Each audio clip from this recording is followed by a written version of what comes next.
Good morning, afternoon, or evening, and welcome to the Pottervision podcast, the podcast where every single week, myself, Lucas Kirkby, and this bloody man on my screen, it's Tom Lawrenson, we look at a chapter of the Harry Potter books and we use them as a springboard for a little chinwag.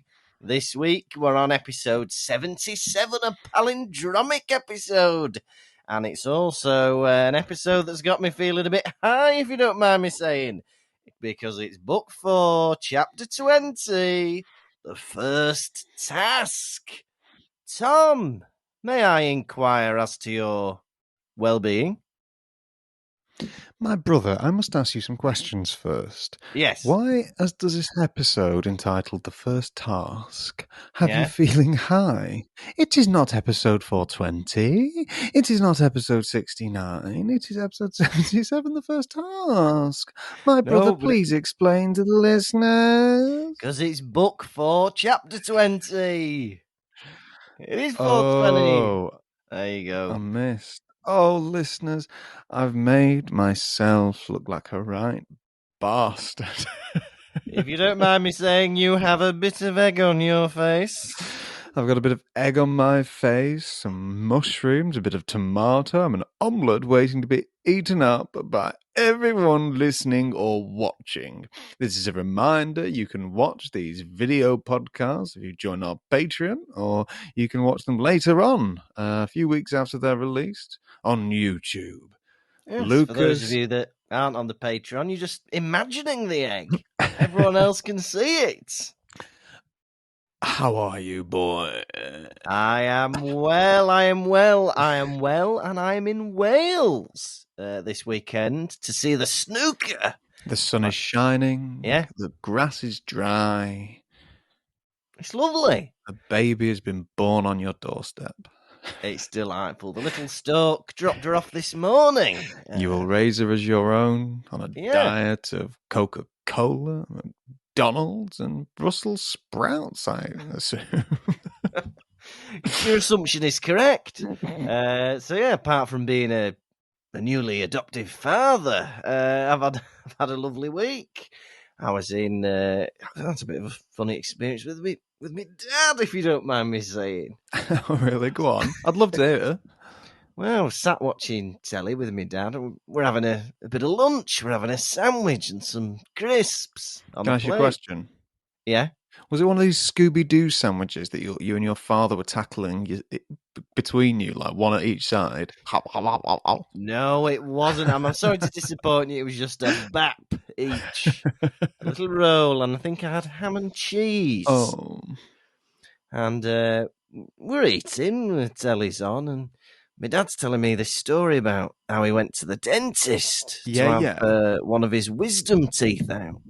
Wisdom teeth out? Yeah, he's had a wisdom tooth out. He's telling me this story, and I'm thinking, oh, that's mildly interesting. Thanks for letting me know. He keeps talking, and he disappears for a moment out of the room. Yeah. And moments later, he comes back with his wisdom tooth in a polythene bag to show me. Oh, my God. He says, here it is. I said, Dad, I'm eating a sandwich. I do not want to see your back molar in a plastic bag. Can I just say, that tooth was freakishly big. Daddy, I'm eating a sandwich. Give me strength, would you? Yeah, at least wait till I finish my pudding before you show me your extracted denture. It was like you forget how big a tooth is. There was like the normal bit, and then the root, snake's fangs. I really wish they wouldn't call it the root. Oh yeah, it's horrible, isn't it? Honestly, looking at it, I was expecting Harry to snatch it out of my dad's hand and kill Tom Riddle's diary with it. It was enormous. Was Harry round at your house while you were eating this sandwich? Yeah, he was. He was covered under the stairs like he likes it. That's lovely. Oh, and by the way, Martina says hello. Hello, Martina. I think she just meant for you, but I've decided to tell everybody hello from Martina. Well, tell her I say hello too if she's not up to date on the pod. I will. Before I see her next, before she listens to the pod, I'll say hello back from you. Yeah. You do me a favour, would you? What? Press record on your voice notes just in case. All right, I will. Because I don't know if you can I don't know about yours, but when I look at my audio, no lines are moving. Your audio's moving, but my audio looks static. Oh, it does now, yeah? It's been that way the whole time, but you can hear me. Oh, no, What? I can see it on yours. It looks fine. Oh, on yours is it static? No, it looks fine for both of us. On mine. Right, let's just get on with it. All right, I'm recording anyway. I got some stories to tell you. Hey, let me sit back, relax, and listen. Crack your knuckles, crack your toes, take off your socks, fling them across the room, crack your neck, pull your underpants down, air your arse out, because I'm about to tell you a story. Lovely. At work, I have had the primo position in the office for the longest time. I've had my back against the wall in a quiet area. Yeah. The other day, they put a rope around my neck. They tied my hands and my legs together, and they dragged me out of my corner, kicking and screaming like a wild animal. Can you believe such a thing? I am, yeah. They said, we need this space. We need this space because I won't say where I can't really tell you who needs the desk, but because I don't want people knowing where I work. But to simplify it, the boss's son wants your desk. Really? The boss's son. I was like, why don't you tell the boss's son to kiss my plump, juicy Christmas pudding? Yeah. Boss's son. Yeah. Deary me. They've dragged me out of the corner and they threw a bucket of cold water on me and they slapped me across my cheeks, both sets. Oh my God. Right. Tom, So that what? You're the latest victim of nepotism. It's not good. Yeah. Yeah. So that's one story. The other story, last night, me and Lucy. That story was you've moved seats at work. He's moved seats, everyone. Oh yeah, what's the next story? If anyone's wanting to pre-order Tom's autobiography, it'll be coming out for Christmas. Let me tell you this. Yeah. Me and Lucy yesterday evening decided we were going to use the Christmas gift that you and Martina purchased us. Oh yeah, was it a cinema voucher? It was a Pizza Express voucher. Oh, that was it, Pizza Express. So we're cutting it fine because we were going to go to cinema. Yeah. We need to be at the cinema an hour after, right? Ooh. So we get there at 7:15. Cinema, and I'm talking cinema has to be. We get there at 7:15. Cinema at 8:15, right? Right. But the film started at 8:10. What?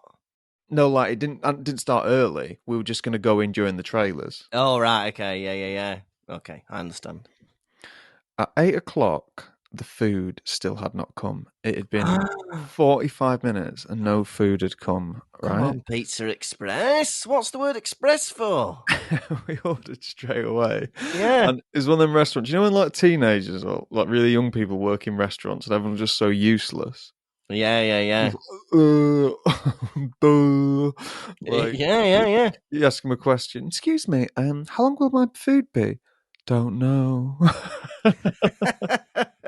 Yeah. Yeah. Oh, dear, yeah. And so I was like, oh, this is daft. And so the food comes at, I think, about 8:15. Yeah. Right. Yeah. We eat it as quick as we can. Yeah. Excuse me, can we pay? Yeah, we give her a gift voucher, right? Yeah. We have the gift voucher was for a value of £20. Yeah. We had eaten 28 quid's worth of food, right? Yeah. So she takes a gift voucher away, and time is ticking, right? Yeah. I know by 5:30 Batman will be on that screen. Oh, was it Batman? We're seeing Batman, right? Yeah. So I was like, so it's like 25 past. Yeah. Yeah. And she's taken the gift voucher off. And now, the person who took the gift voucher away, I can see her just serving other tables. Yeah. So, even though there was still £8 remaining, Yeah. we took the executive decision to Yeah. stand up and leave. Oh, no. Really? Yeah, we just left without, like, Yeah, with and they didn't stop you. with a bit of debt going on, but it was bad. It was no one was getting any food in there. I don't know what was going on. Dearie me. Um, And you missed the beginning of Batman. some people call it a reverse tip. It's a reverse tip. I was questioning myself, right? I was like, I wonder if this is one of them restaurants where if people leave without paying, they take it out of the waitress's paycheck. I sure hope so. God. It won't dear. be. It won't be. It's Pizza Express. It's a big fat chain. It's a big fat chain. Hey, how much of Batman did you miss? We came in as we saw the Riddler flash up in lightning stood behind a man. Oh, right. That's not fun. Well, because thing is, me, my mum and my dad missed the beginning of Batman in Belfast because we had about 25 minutes of extra time. So we decided to play 18 rounds of adventure golf. 25 minutes, 18 rounds. We can do it. We can do that, three of us. We get a hole in one every round. So we ended up probably walking in at a similar time. There's some bloke watching telly and then he got brutally murdered. But yeah, did you enjoy the Batman? I did. It was a longie. It was a longie and I wanted to dance with her. I could watch 3 more hours of that film. So I'd watch a 6-hour film. Yeah. They need to do that, don't they? 6-hour film. Yeah. 10-hour film. 12-hour film. Huh? Why not? About 100-hour film. 100. How about a 200-hour film? We're having a weird auction, listeners. We're having a weird auction. What else did I write down? Yeah, they better move seats at work. He's moved seats at work. Hey, I'd love to hear that again. I left Pizza Express without paying properly. Yeah. And Batman. Lovely. Well, eagle-eyed viewers will see a very familiar face sitting behind you on the bed. It's Connie. Can they see her with me doing this? Yeah. You can see all of Connie's lovely body. She's got her Hogwarts t-shirt present that we got her from the Forbidden Forest experience. Mm. And you're in her bedroom, aren't you, recording this afternoon? I'm in Connie's master bedroom. I said, Connie, can I sit on the bed with you, my love? And she said, no, I'm not your love. I'm your friend. You can sit on the floor. That's the only way that this would ever be appropriate. I said, fair enough. See you at the end of Connie's bed, aren't you? Yeah. Very good. Well, Tom, are you ready for a Chapter 20 rundown of the Goblet of Fire? Can I tell you a secret? What? I'm ready. He's ready, everybody. I won't tell a soul. I'd love to hear it. Chapter 20, the first task. Harry is so nervous about this task, he doesn't know what to do. How am I going to get past the dragons? What a frightful thing to think about. He's thinking up spells, he's in the library with Hermione, he doesn't have a clue. But he decides to do a lovely thing and tell Cedric Diggory that it's gonna be dragons, Cedric. It's gonna be dragons, just to let you know. Cedric's a bit suspicious. Why is he telling me this? Is it a ruse? Is it a trick? But it's not a trick, Cedric. It's correct. I love you. I love you, Cedric. You're my brother. You're my brother. And Tom's got a hat on now. That's lovely. Hey, I've missed the rundown interruptions a bit, and I like you just popping up with a hat on. It's a little schoolboy cap. Jimmy Cranky's turned up. Do you hear that, listeners? He's missed the rundown interruption. He's not had one for a year, and they're back. back in the form of a little hat too small for your head. It's lovely. So Harry then gets accosted by Mad-Eye Moody, and he takes him into his office and he says, "Look, I've got a tip for you. Play to your strengths. You like Quidditch, don't you?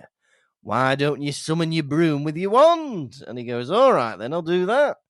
So he practices his summoning charms till 2 a.m, and he's ready. The task comes round, and Harry's last, right? Victor's got the Chinese fireball. Ooh. A Chinese fireball. Ooh. And Harry's got the Hungarian Horntail. He's out there flying around, distracting it. He gets his shoulder bashed a bit. There's hardly any peril. And he gets the egg quite easy. He's the quickest of all the four. Whoop-de-doo. And Hermione and Ron come to the tent afterwards and they make up. They go, "Mwah, mwah, I'm Mwah, sorry. mwah. They're back to being friends." Ludo Bagman. I'm sorry. Mwah, mwah. I'm sorry.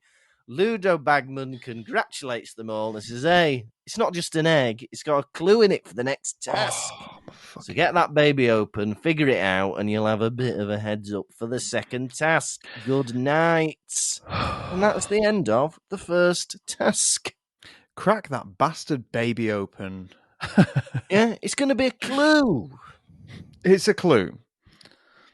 It's a clue, Nana. Interesting chapter.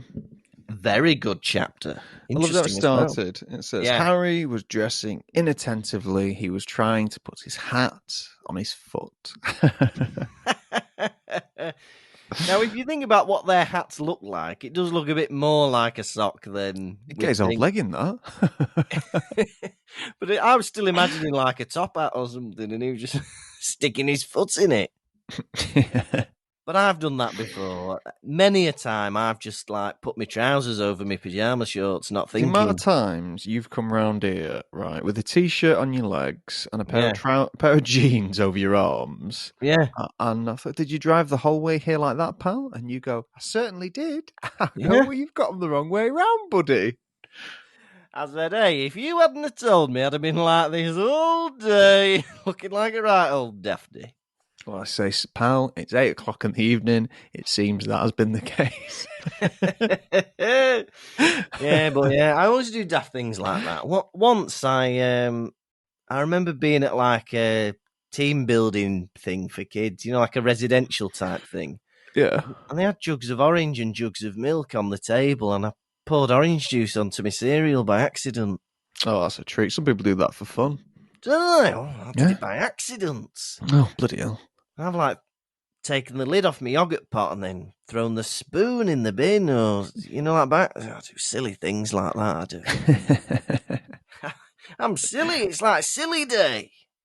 I had a friend who he was too old to be doing this, so it was during university times. He'd have been like 19, and at McDonald's, when he was clearing his self at the end, like you pick up your tray, take it to the bin. Yeah.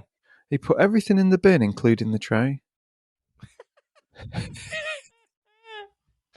He's just push. Come on. Like you kind of push it into the bin, like let everything drop, and then pull the tray out. Yeah. He just pushed everything in, including the tray. Yeah. And I was like, "What are you doing?" He goes, "That's what you're meant to do." And I was like, "No, you're not." How many trays has he binned in his life? I know. Hopefully, because they've got them clear bags, hopefully they've salvaged them. I bloody hope so as well. Christ. People in his hometown forever pulling out trays from the bins. He doesn't know better. Leave him. I know. He doesn't know better. And in many ways, Harry Potter doesn't know better on how to tackle a dragon. How can you... they've given him so little time... Yeah. Asking so soon, you got to get past a dragon. Yeah. Look, he needs to watch that film, How to Train Your Dragon.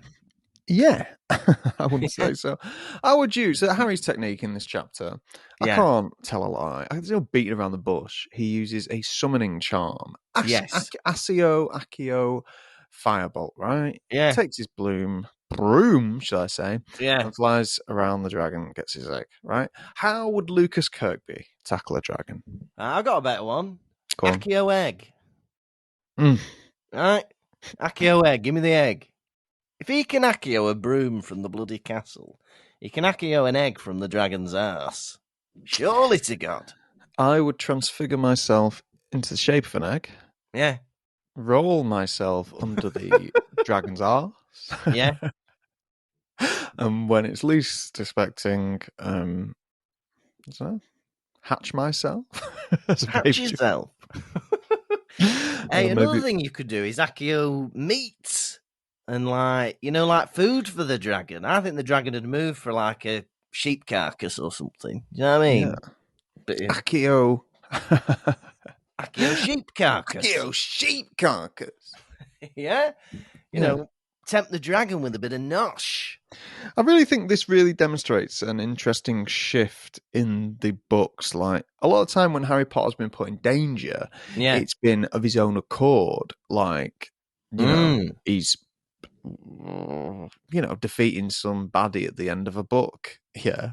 Yeah, he's Because defeating of some somebody at the end of a book. because of like some puzzle he's solved. Whereas Yeah. this, he's been entered into a tournament and it's like, there you go. Chapter 20, here's a dragon. Yeah. Here's a dragon, lad. Sorry, what's that, Vicar? I said here's a dragon. But then I suppose because this book's like twice as big as anything else, they've got to have a bit of action early on, haven't they? But they're putting it on him straight away. Like normal, This is the teachers doing this to him. Normally, it's like Harry going out of his way to do it himself. Yeah, because he goes off in search of a mystery, doesn't he? And it's his own. Yeah, but it's not his fault. Somebody's put his name into the woblets. Yeah. But sorry to keep going on about this, listeners, but the teachers could have said, no, it's not appropriate to have him in the tournament. But instead they've gone, yeah, do it. Let's see what happens. I want to see a little boy fight a dragon. McGonagall at one point, her hands are quivering with fear at Harry going in to face this dragon. She hasn't said a word in protest. Come on, at least write to the bloody governors. It's not appropriate for a little boy to do this task. Good job he didn't use her broom. Bloody hell, exactly. Burnt to smithereens. Harry Potter is trying to figure out how to tackle this dragon, right? Yeah. He's going through books. Hermione starts like speaking out loud, like trying to figure out ways of doing it, yeah. Yeah. And he goes, Hermione, shut up. Right. She's your only hope, knobhead. You rude to her every week. The cleverest girl in the entire school. Yeah. Shut up, I'm trying to read books. Imagine somebody on The Apprentice saying that to Lord Sugar. Hey, he's the guy giving you advice. Listen, he's clever. Yeah, he's got a completely bad attitude in this chapter. And to stay on the topic of bad attitude, right, I'm going to fast forward to the end of the chapter when he makes up with Ron, right? Yeah. So he's just been like that with Hermione. Hermione, shut up, you stupid girl. Hermione, no. At the end of the chapter, Ron comes up to him and he's like, hey, whoever put your name in that book, yeah? And Harry's like, finally seeing sense, are you? God. It took a lot of courage for Ron to come and talk to him after they've been so frosty with each other for so long, right? Yeah. Ron, do you know what I mean? Even though it is Ron's fault of not believing him, Harry has done his share of treating Ron like, an inhuman animal, one might say. Two might say. I'd say it as well. Yeah. Yeah. And so when Ron is coming over to be like, oh, hey, mate, yo, I can't believe, well done on that. And he's like, you stupid little, like having a go at him. And then Ron begins to apologise. Yeah, he's like, Harry, I just want to say, and Harry goes, leave it. Leave it, eh? What kind of power trip is Harry Potter on in this chapter that he can't allow his friend to apologise? You don't get if someone wants to apologise, that is like something for both of you. Like one for you to hear it, and also for them to get it off their chest. It's like a redemption almost. By you not letting them, that's you being able to hold that against them still. Yeah, And you never apologised for that. We didn't let me. Oh, did I not? I know. And also, Harry Potter, me apologising was also a bit of a hint at you to apologise back, and then we properly made up, because you've been a nitwit as well. Yeah, do you know when you threw some pogs at me the other night? Shut up. Oh, decided to apologise, have you? You launched a badge at my head. That cut me Yeah, well, last week. words cut me deep. Mm. Mm. Well done on the egg. Harry at breakfast, he was trying to eat a bacon sandwich, but he couldn't. His throat wasn't working too well. I can't. My throat's not working. Harry. You ever had that, Lucas? You're trying to eat a sandwich and your throat isn't working? Nearly when I saw that tooth. Hey, look. Sometimes I've had a sore throat. Sometimes I've had a dry Sore throat. scrote. Sorry. Sometimes I've had a sore throat. Sometimes I've had a dry throat. Can I make it public? It's always worked in one way or the other. I can't get anything down this throat of mine. I've Be never it turned bacon or hot tomato soup. Hot tomato soup. My throat's not working. Hey, my throat's not working, doctor. What can you do to make my throat work? Hmm? Can you make my throat work? Right. You need to use a few more different words, patient, to describe your throat. I've never heard of this before. Is it tight? Is it dry? It just doesn't work, doctor. You're not listening to me. My throat doesn't work anymore. It's retired. Doctor, don't you speak English? My throat isn't working. Well, the thing is, you're talking to me right now and your voice sounds silky, right? So Yeah? I don't understand what aspect of your throat isn't working. Doctor, my nose is asleep. What? I don't know what you mean. What does that mean that your nose is asleep? Right? Good grief. Good grief, you patient. Good grief, you nana. He realises that he knows about the dragon, but perhaps Cedric Diggory does not. Maybe he's unawares. And he takes it upon himself to tell Cedric Diggory. And I have to say, this is something that I would do. It's something you would do. I thought that when I read it. If I was in a competition, say a Tri-Wizard tournament, I was a wizarding boy, and I knew some inside skinny that my fellow Hogwarts student contemporary may not know, I would tell him, because I would not want him to risk his death, his life. Yeah. Well, do you know what? This is Harry doing a good deed. For I once. don't think you would. I think you'd keep it to yourself. I wouldn't. I'm getting Wormtail vibes from you today. Oh, serious, please. No, I don't like the idea of it not being fair and square, because if you don't beat somebody in a game and it's fair, where's the glory of that? You'll always have the little asterisk, the little footnote next to the victory that says, by the way, he didn't even know about the dragon, or by the way, his leg was gone. That's why you run the race. What is the not Barty Crouch, but the other guy called? Ludo Bagman. Ludo Bagman tries to give Harry some tips, doesn't he? Yeah, he does. Tries to give him some tips, and Harry declines. He's like, no. Yeah. I don't want your effing tips. And I have to think, he made the great decision there, because if he'd have taken any tip off Bagman, he would have been able to hold that against him for the rest of his life. I know. And also, you're only here because I got you there. I know, yeah. You only won that tournament because of my tips and tricks of the charade. If not for my tips and tricks, you'd still be hanging out with Ron Weasley. The only reason you got that 100 galleons in your bank account is because I gave you me top tips. Hey, and also, how good is Ludo Bagman's advice going to be? I think it's going to be shit advice. Yeah. Well, Well, he you was a. tried betting with the dragon against his hoose. Well, try it. Have a wager. China his feelings. Why don't you tell the dragon that he's got a big fat butt and see what he says? Have you considered shagging the dragon like in Shrek? Why don't you consider shagging the dragon so much that his chain gets wrapped around himself and he can't protect you from the princess? Eh? Why don't you Have, try having little triplets with the dragon? have you Eh? considered that? Have you considered that, Harry? Look, I've missed the start. I've missed the beginning now. Oh, shut up.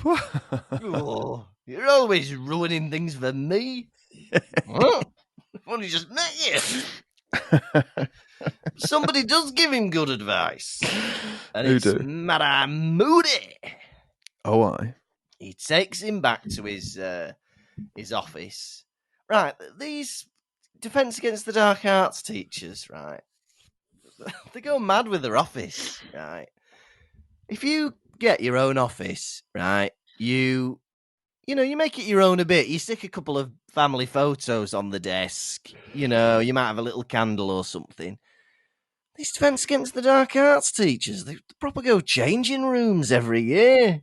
Like this guy's got all these bloody creepy artifacts hanging around the room. Gilderoy Lockhart had all these paintings. Lupin had these bloody creatures hanging about. Look, just have a little picture of your dad and your kid and a bag of mints in your drawer. That's all you need. I remember that from a bag of mints in your drawer. I remember that first year I went to uni. Bag of mints in your drawer, and I mean meat. The first year I went to uni, I brought too much stuff. I don't know what the fuck was going on with me. Yeah. I know. I brought a crazy amount of stuff. I brought a mini fridge. I brought a TV. I brought an Xbox. I brought hundreds of DVDs, genuinely. Yeah. I brought a guitar. I brought an amp. What the fuck was going on? Guitar and an amp. Bang. Oh, Tom's at it again.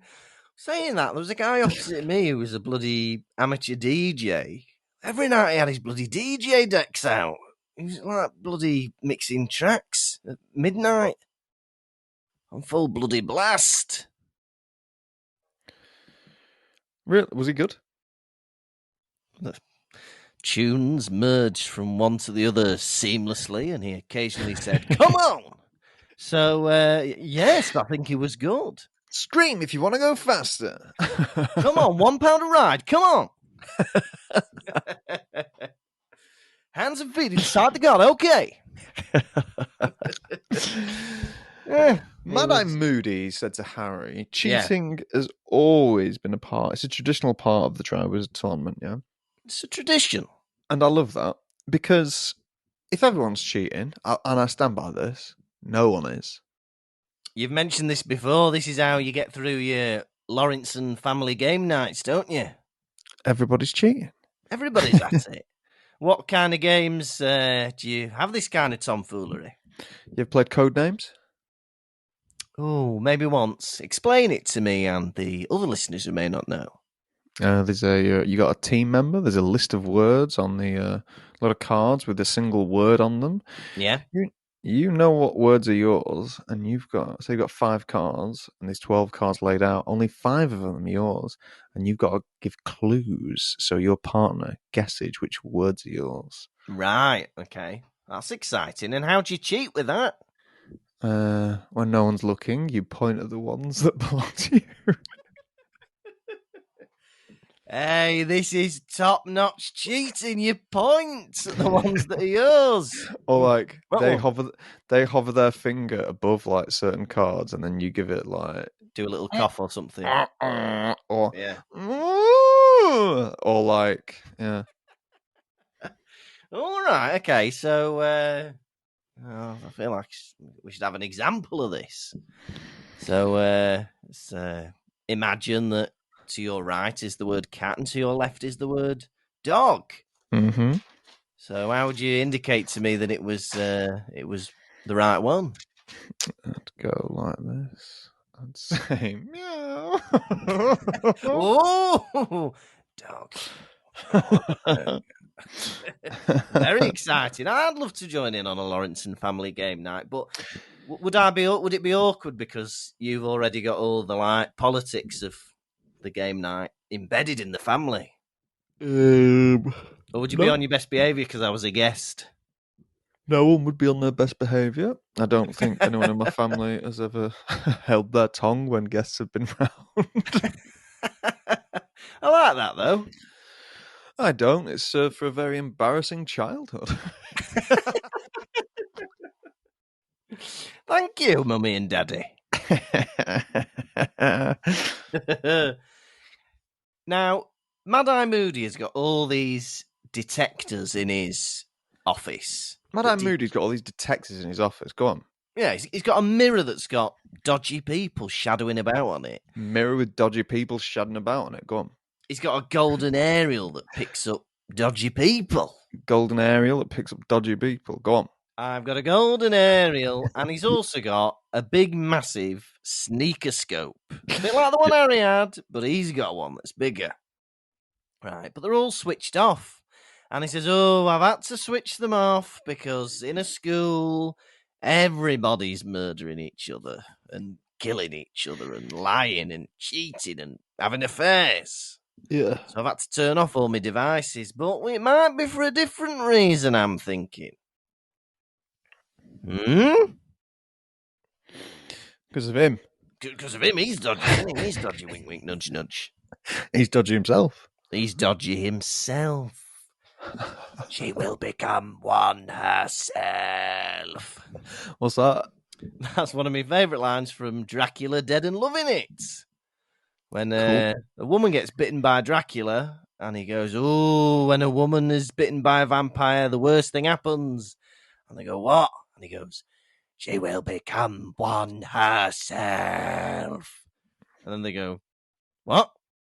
And he goes, she will become one herself. Which makes me laugh.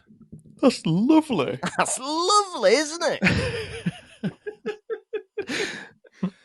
Dracula Dead and Loving It. It's so Harry has decided that he's going to use the Accio technique, and he's instantly put so much faith in it. He goes, right, I've got a day. I'm just going to do Accio broom. Accio broom, yeah. He's putting so much faith into that. Like, he's never tackled a dragon before. How is this boy not terrified? Well, the daft thing is, like, Mad-Eye Moody goes, right, play to your strengths. Mm-hmm. And he ends up doing the spell he can't do. Hey, I'll play to my strengths and do that spell that everyone else can do and I can't, the Accio spell.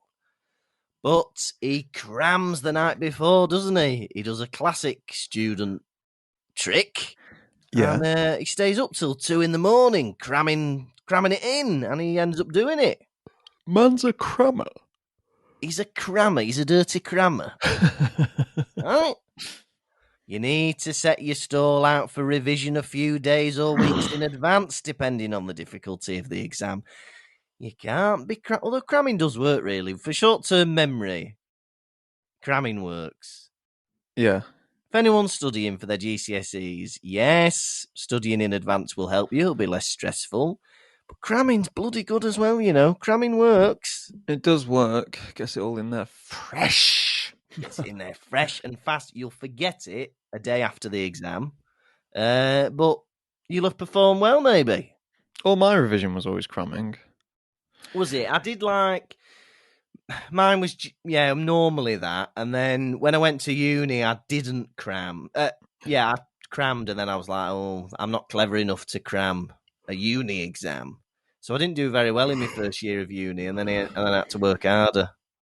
The thing is about me is the week before the exam was me learning the topic for the first time. Had you not been to the lectures? Yeah, but I don't know, I wasn't listening. Oh. He has this selective listening, just Tom. It's boring. I did a degree I shouldn't have done. Yeah. Would you have done a different degree or no degree at all if you'd go back? Different degree. Ooh, what would you do, maybe? Singing and dancing.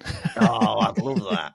Bit of singing, like singing in the afternoon, dancing in the evening. Wouldn't that be nice? That'd be lovely, that. Hey, if they've got a comedy degree in Salford, there must be a singing and dancing degree somewhere. And I don't mean performing arts or drama. No. I mean singing and dancing. Singing I and don't dancing. I don't mean dancing either. And I don't mean singing. I mean singing and dancing. Together. Yeah. Just having a song and dance. Wouldn't that make you happy seeing me sing and dance? If you sang and danced a bit more, the serotonin levels in my body would go up. Yeah, baby. I'd be filled with joy. So he says, Alistair Moody says, Harry Potter, you need to play to your strengths. Play to your strengths, Potter. I'm thinking, what's he going to do? A massive jump? Is he going to judge the dragon's appearance? Harry Potter, you got to play to your strengths. Be rude to your friends. Before you go on, be rude to your friends, Harry, okay? Obsess over people's physical appearance. Be a nit. Place your strengths and be a nit. Capiche? Capiche? Someone says to him, "We'll have some tissues ready, Potter." Sorry? Pardon? Sorry? Sorry? What do you mean? Are you implying he's going to die and you're going to cry? He's going to cry? I think so, yeah. What's the prank? What's the joke? We're going to do a big sneeze, Harry, when you lose. Sorry to say this, but we're going to spaff off? What? What's the joke? I hope it's not that. I hope it's not that. I'm telling the professor. I'm telling the like- professor, you've been vulgar, right? This is a family podcast. for Inappropriate family. language on a family book. Isn't he brave? He's not scared of the dragons whatsoever. No, he seems to be more bothered about what people think of him and stuff like that. He's a bit nervous, isn't he? Well, not when he gets on that broom, he's not. Hey, as soon as he's got his thighs wrapped around that broom, he is away. He says, "This is just like a game of Quidditch." I think he's having some kind of trauma response if he thinks being chased by a dragon is a game of Quidditch. Well, bloody hell, it is a bit. Take that side. I'd rather face a bloody Hungarian Horntail than that bloke. Boy is disassociating. Just like Quidditch. Good one, Goyle. But it was. Yeah. This whole thing I found it really exhilarating, right? So the first three go up there and they do their bits with the dragon. Then Harry goes out with his and he finally gets on his broom.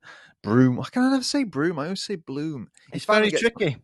He finally gets on his broom, and he's soaring. The dragon is chasing him. He's ducking. He's weaving. He narrowly escapes fire. The crowd is going wild. He uses his cunning to get the dragon to chase after him. And he snatches his what? Cunning. All right, okay. And he snatches that golden huevo egg. Yeah, for the layman. Yeah, no, for the English. The layman egg. Harry, right, for me, this was like. There's no danger at all. At one point, he just gets hit by the tail a bit. But I was remembering the film where the dragon breaks free of the chains and he ends up doing a big chase round Hogwarts, breaking the roof and all that kind of stuff. Hell yeah. This, it was just like, oh, bloody hell, he can't distract him for a few minutes. And then he does, and then he gets the egg.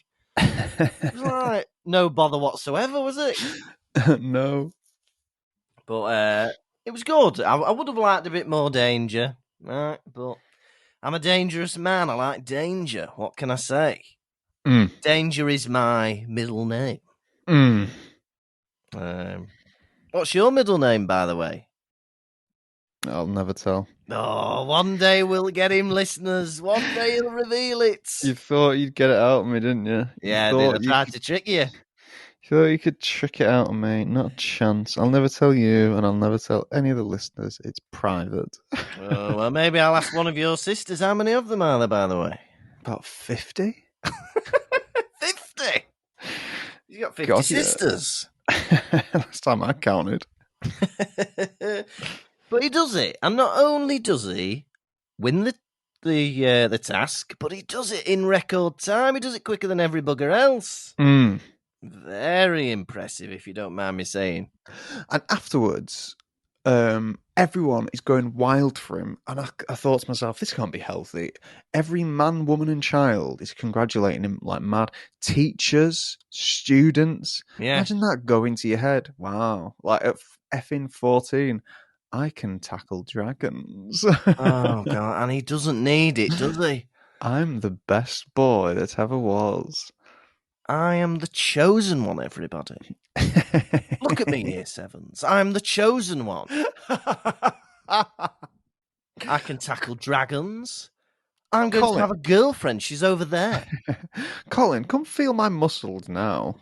Colin, you feel the right one. Dennis, you feel the left one. All right, we will, Harry. I'm going to lift you both at the same time. Lads, jump. Oh. That was brilliant, Potter. Brilliant. We love that. We love that. I think they should be his Crab and Goyle. You know, Malfoy's got Crab and Goyle. Harry should have Colin and Dennis. Have a triple threat tag team match. If you would like to have a look at something fantastic, I suggest going to see the new Batman film, because in that film are twins. Are they? Yeah, they play like doormen that Batman tries to go. Oh, yeah, they do, yeah. They're quite a bit of comic relief, I'd say.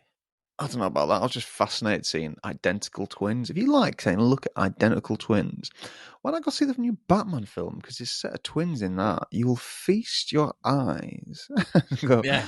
wow, they are almost perfect. Yeah. Look at the twins on that. It's a brilliant film. Batman. Yeah. Batman. He's me brother. He's me brother. Hey, we were talking about we were talking about a Big Mo fact, weren't we? That Gary Oldman, Sirius Black, is Big Mo's brother. Yeah. And it's a good fact, isn't it? I just thought, I think it was Vicky that mentioned it on the Discord, but I think it's good to share it with our listeners. Big Mo is Sirius Black's brother. And also, Gary Oldman, I think he played Commissioner Gordon in Batman. Yeah. In the old ones. He did. Oh, in the Christopher Nolan Dark Knight trilogy. Yeah, baby. There's a lot of connections in this Harry Potter universe. Big Mo, Batman, the lot. Me brother. Me brother. Yeah. Karkaroff is so suspicious, isn't he? Oh. Giving him 4 out of 10. That should be disallowed. He's the Craig Revel Horwood of Hogwarts. He's the Craig Revel Horwood of Hogwarts. Do you want to explain that, or do you want me to? I'll explain it, right? Americans, you know the show as Dancing with the Stars. I actually think he is a judge on the American version as well. So you will know Craig Revel Horwood if you're in America. But he's the mean one. He's the Simon Cowell of Strictly Come Dancing. Simon Cowell is a judge on what's called the X Factor. All right. So Craig Revel Horwood is the Simon Cowell of Strictly Come Dancing. And Karkaroff is the Craig Revel Horwood of Hogwarts. Are you telling me that Simon Cowell was once part of an evil organisation? I wouldn't put it past him. Carry on. Nobody knows what he did pre-Pop Idol. I'm thinking dodgy things. Eh? Yeah, dodgy things. Anyway, he's given him a 4, right? Even the most harshest critic, in my opinion, after seeing Harry's performance, would have to give him at least a 6, surely. Oh. What are you deducting points for? Him getting his shoulder hit by a tail? Yeah, I can't imagine Crumb did it any better. Crumb did it on foot, didn't he? Crumb did it on foot, and he just did brute force method of twatting him in the eye with a spell. Bastard. I know, Harry didn't hurt the dragon in any way, shape or form. He just stole its child. Isn't that nice? He didn't even hurt him. He just kidnapped his daughter. That's nice. I think my ultimate favourite part of this chapter is at the end where Rita Skeeter runs up and says, "Congratulations, Harry. Can I have a word?" And he goes, "Yeah, you can have a word. Goodbye." No need for that whatsoever. Quite a strange young man, aren't you? It's the fact that he's a 14-year-old lad. Like, Yeah, you can have a word. Goodbye. don't know I about suppose that. so. If you put an asterisk in the middle, not asterisk, hyphen. A hyphen. Is goodbye one word? I'd say it's one word, yeah. I'll give you that, Yeah. Harry. You can Without a keep that on the hyphen. Scrabble board. Without a hyphen. Without a hyphen, yeah. Goodbye is written without a hyphen. Harry, I don't think it's a good idea for you to piss off the press, right? I've always said that. I've always said that. But go on. Yeah. And I agree with you. I'm just stealing your opinions. Mm? But Harry, even when they're on your side, they're writing absolute drivel about you. What are they going to write now that you're peeing off the bloody journalists? Yeah. And it's just a bit daft for me. Satisfying though for Harry, I suppose. He's got a little win under his belt, and he's got his sidekick back, Ronald Weasley. Yeah. They're back together. I feel very good about them being back together. It's been on my mind. I've had a lot of sleepless nights hoping they'd make up, and I feel like I can relax and enjoy the book now that Hey, they're. mate, that's on you. Pathetic is all I can say to that. Read ahead a bit. If that's stopping you from sleeping, just get 2 chapters ahead. Weeks Don't be I've waiting. been worrying. Weeks.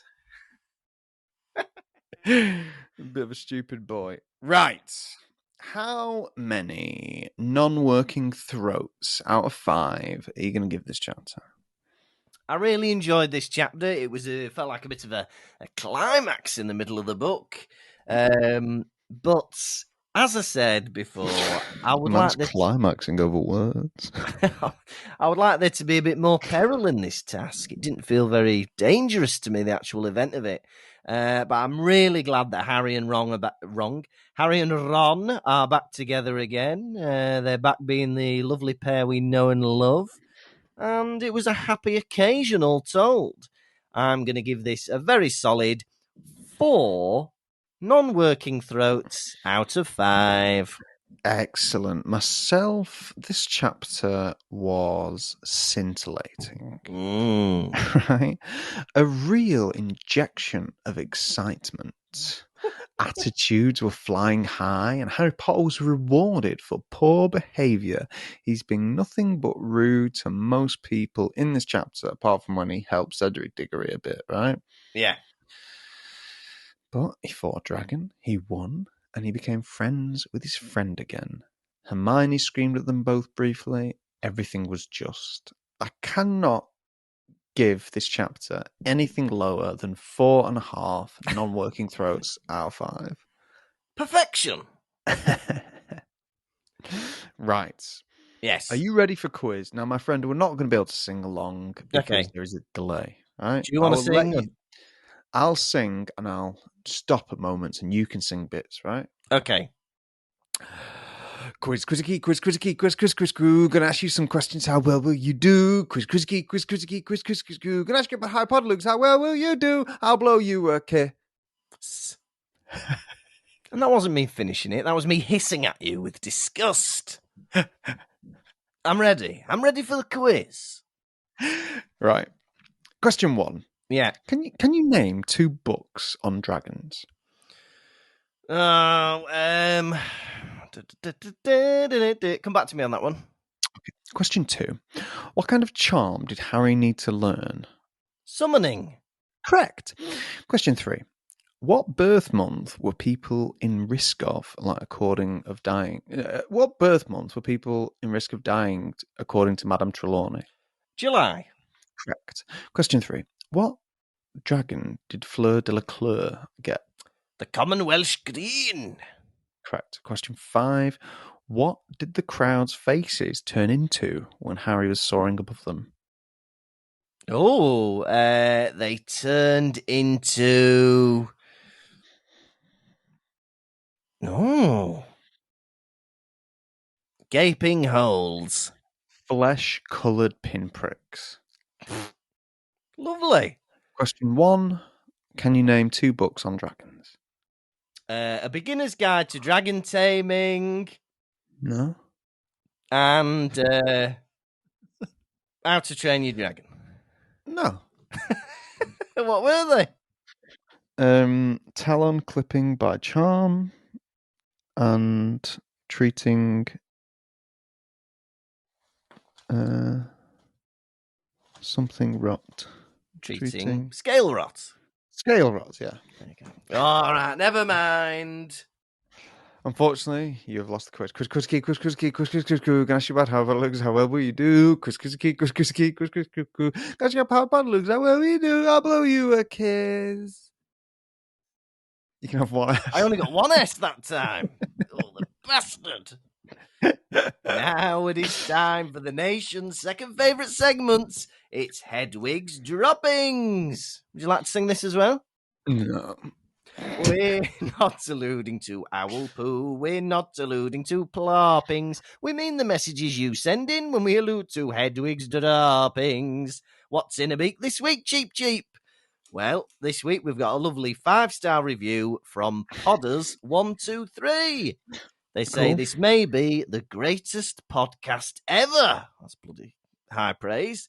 Keep it up, guys. You bring me great joy. Thank you very much, Podders123.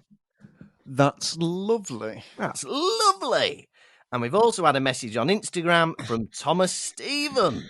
Now, Thomas said, with knowing how much you guys like darts, what walk-on theme songs do you think some of the characters in the books would have if they played darts? What would they walk on to? Well, I think Ron Weasley would walk on to Vindaloo by Fat Les. yeah, that's great. Harry would be Simply the Best, Tina Turner. It'd get the crowd going, that though, wouldn't it? Simply the best. That's actually the walk-on song of Austrian Mensa Suljovic. Do you know what people really love? People really love, and there aren't that many of these anymore. Yeah. But people love songs that aren't about love. Do you know what I mean? Yeah, they do. Simply the best. Oh, congratulations. Oh, that is about celebrations. 99 bottles of beer on the wall. 99 bottles of beer. It's a bit of fun. Yeah.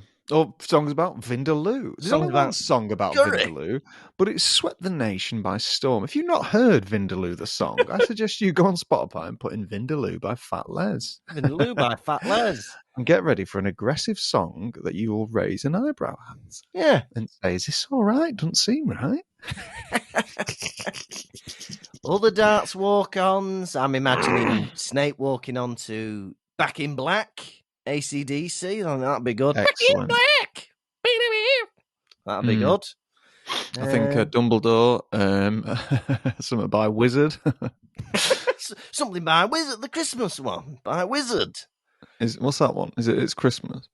I can't bloody remember it now.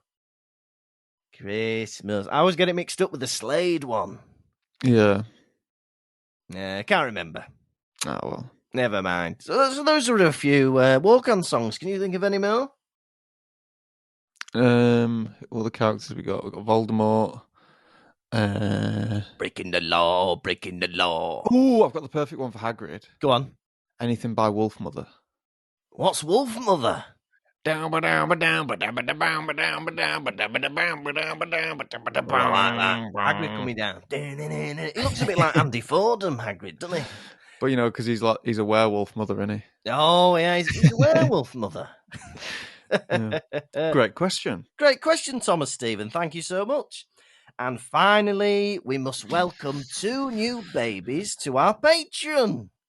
So first up, now this person has said that they are really looking forward to their kiss from you and from what potential life-threatening situation they're about to be rescued from. So we must welcome our baby Harry. It's Maya. Maya! You are at a local fair. Right? You know, the kind that just pops up in a field and you're like, Yeah. oh, that doesn't look safe. But you've wandered into a haunted house. Some scally with a ghost mask is chasing you. He's wearing a tracksuit, yet he is wearing a ghost mask. You are scared. You are terrified. Any corner you take, he takes as well. You go left, he goes left. You go right, he goes right. You are screaming out of pure fear, even though he won't do anything. I jump out and I batter the living shit out of him. I take you out of the haunted house. I raise you into my arms and mwah, mwah, mwah, mwah, mwah, mwah, mwah. Maya, you are safe. Oh, we hope you enjoyed that, Maya. And finally, we must welcome another baby Harry. I'm hoping to pronounce this properly, but it's Teresea Sanford. Teresea Sanford, you have climbed a tree. In pure excitement, unfortunately, you've climbed too high. You've climbed too high. You look down and you're terrified. You are frozen with fear, but fear not. I am scaling the tree underneath you.